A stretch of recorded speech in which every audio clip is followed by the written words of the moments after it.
And so what's interesting about this one is that there is a lot of persistent cases of issues and side effects from finasteride.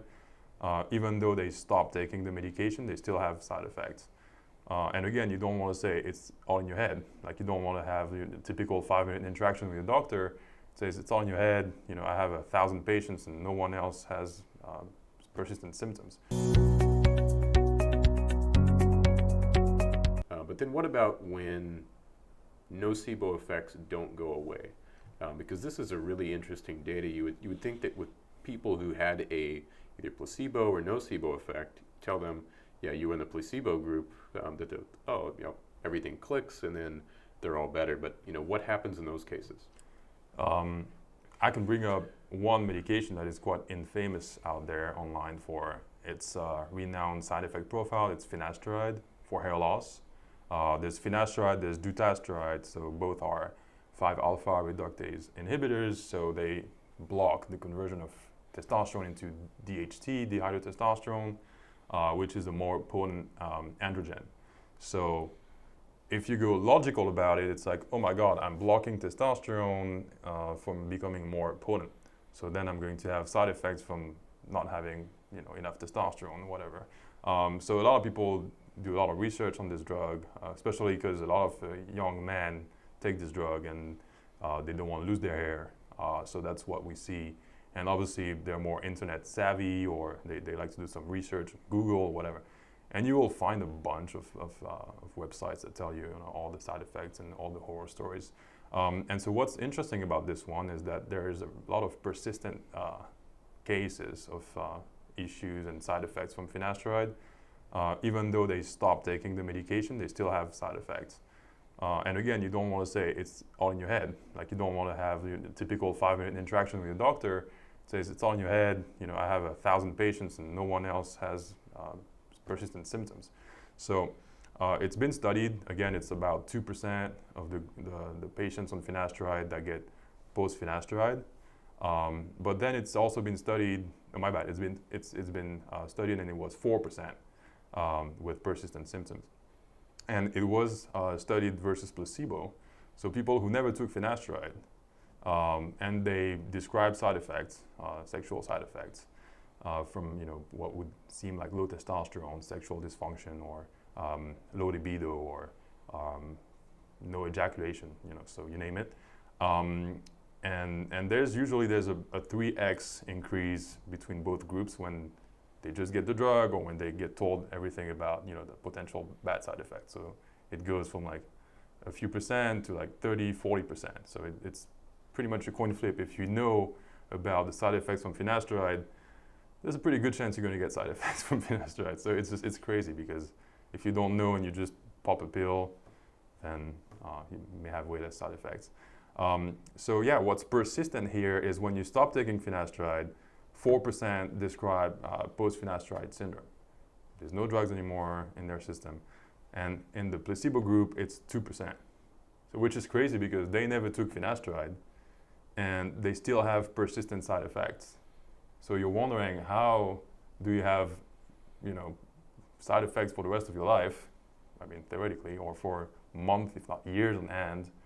And we do have the data where when you have post-finasteride syndrome, so even though you don't take the drug, the side effects kind of linger for a month on end, then you see about 50% recovery. And I believe that study was probably the follow-up was, a few years. I'll need to double check that. Mm-hmm. But regardless, 50% recovery from that group that had persistent finasteride issues. And if you look at the placebo group, only 41% recovered. So you tell them this was not finasteride, you never took finasteride, you took a sugar pill, they don't believe you, because now they have side effects and they don't go away. And they go online and they see post-finasteride syndrome and they think that's what they have.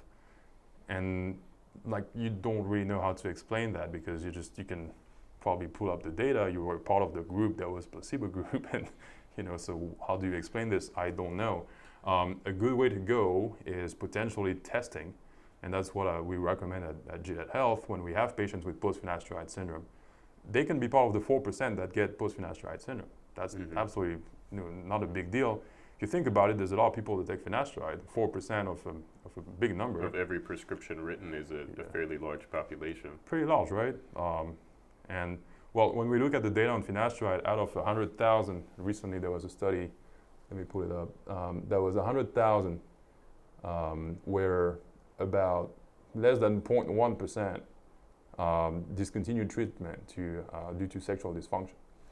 So not a lot of people discontinue finasteride, but there's so many taking finasteride that eventually that 4% becomes maybe a few hundred or a few thousand in the United States.